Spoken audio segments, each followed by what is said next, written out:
Good evening and assalamu alaikum everyone. What a beautiful room to see from here. I'm so excited to have you all join us tonight. Welcome to the El-Hibri Foundation's Peace Award Ceremony 2016. It's been an interesting journey planning for this event. As many of you know, we ran an open process for these awards, asked people to turn in nominations for individuals they thought were deserving of recognition. It was shared through the website, email, social media, and I want to thank people in this room for getting out the word. And our selection committee was blown away with all the incredible nominations that came our way.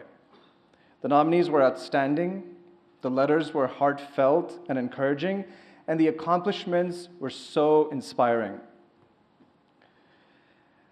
The last few months have been difficult for our community and our country. We have witnessed vitriolic rhetoric, a degradation of our collective values and civility, and a climate that has emboldened hate groups. It made me wonder, as a first-generation immigrant and American Muslim, are we going to be okay? But I'm fortunate to work at a foundation because although we are exposed to some of the most challenging and dark issues in our country, we're also constantly blessed to see the bright spots. While reviewing and developing the foundation's new strategy over the past year, I've had a chance to have over 365 one-on-one meetings across the country with leaders from across the country. And it brings me hope every time I learn about the amazing leaders that are emerging to tackle some of the worst and most depressing issues of our time with grace, courage, sometimes humor, but always with strength and resilience.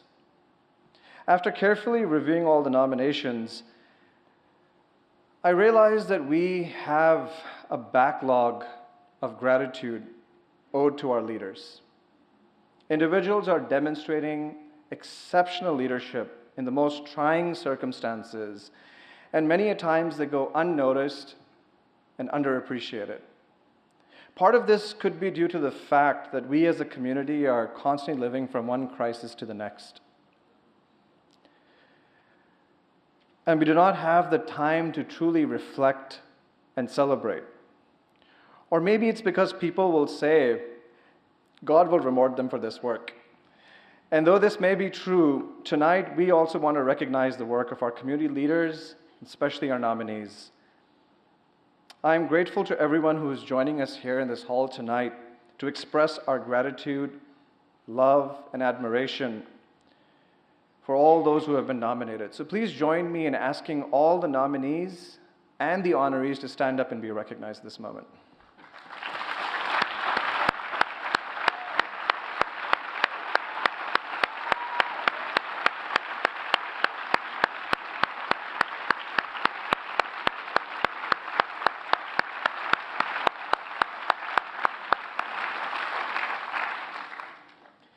You know, it's always fascinating to listen to some of the conversations when you announce the award winners. This year, it was the time of the ISNA conference around Labor Day.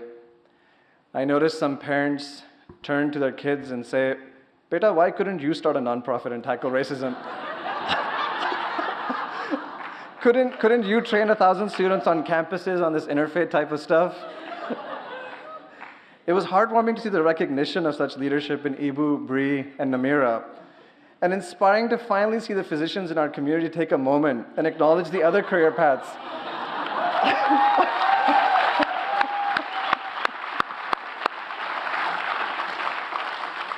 Even for a moment. And since the announcement, you know, individuals have started emailing me their accomplishments every single week. Although we already made the decisions, so I'm glad that people are already thinking of 2017 and thinking ahead. But it does bring up the question of process, and the selection process was thorough and rigorous, and it identified individuals who are making national impact and truly embody the values of EHF and our theory of change by effectively engaging in community building. Individuals who are advancing inclusion in America individuals who are building long-term capacity to do good, and effectively organizing communities for social change. I want to appreciate the time and commitment of our partners in the selection process. Nonviolence International and their leadership, former award laureates, were involved in making this important decision. So I would like to ask those individuals to please stand up and be recognized.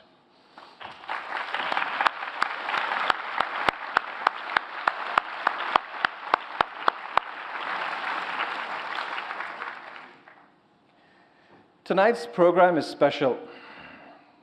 We mark the 10th year of awarding our Peace Education Prize. And Ibu, we couldn't have been blessed with someone more deserving than an honoree than you. Your work has been simply transformative. And I want you to know that so many nonprofits aspire to the standards of IFYC, the way it presents its mission, vision, and practice. So thank you. Tonight, we also inaugurate our Fearless Ally Award, and to set the gold standard for this award, we're recognizing Bree as the recipient. Bree, you are a powerhouse, and it seems like you're posting online right now.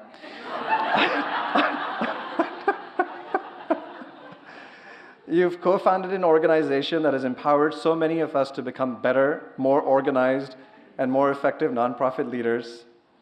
And how many Amicly alumni are in the room? Can we get a cheer? Great, that doesn't require much effort. And finally, we are also so proud to recognize our first Young Leader Award recipient, Namira Islam.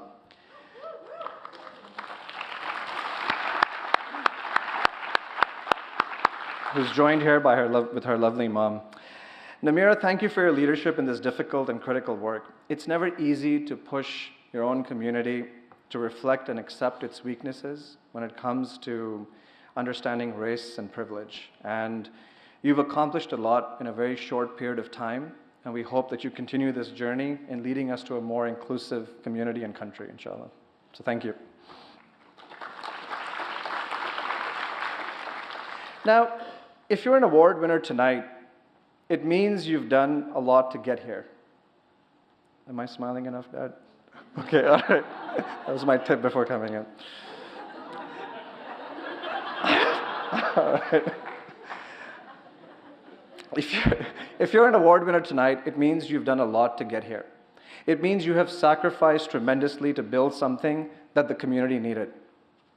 It means that you have missed meals, family events, had sleepless nights, and taken many red eyes. It means you put the community first in many of your decisions and created your life and schedule around it. You have consistently been a high performer and spent every waking minute pursuing a passion with purpose. It means you have directed all your resources, and I mean all your resources, to build an organization that you believe in and that will outlive you. An organization that will support people and faces you may never see or have a chance to meet or ever hear them say that my life is better because of the work you started. It means that you have built an organization by raising dollar by dollar using logic, reason, empathy, charm, charisma, and even guilt, and every God-given talent to build a platform to serve others.